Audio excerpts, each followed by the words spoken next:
ഈ ഗ്ലാസ്സിൽ എന്താണെന്ന് പറയാമോ? പായസം എന്ന ഉത്തരമാവും അധിക പേരുടെയും മനസ്സിൽ. ഇതാണ് കോഴിക്കഞ്ഞി.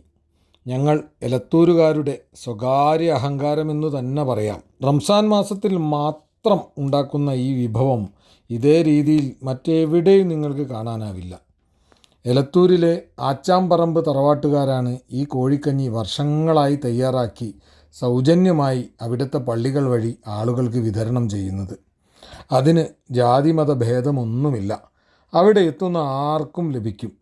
23ഓളം ഔഷധങ്ങൾ ചേർത്ത് തയ്യാറാക്കുന്ന ഇതിൻ്റെ റെസിപ്പി ആച്ചാംപറമ്പ് തറവാട്ടിലെ ഒരു കാരണവർക്ക് ബർമയിൽ നിന്നുമാണ് കിട്ടിയത്. ഇതെല്ലാം അറിഞ്ഞപ്പോൾ എനിക്കും ഇതൊന്ന് രുചിച്ചാൽ കൊള്ളാമെന്ന ആഗ്രഹം. പറഞ്ഞപ്പോൾ പിറ്റേ ദിവസം തന്നെ എൻ്റെ സുഹൃത്തുക്കൾ അത് സംഘടിപ്പിച്ച് എനിക്ക് തന്നു. കുറച്ച് വീട്ടിലേക്ക് തന്നയക്കുകയും ചെയ്തു.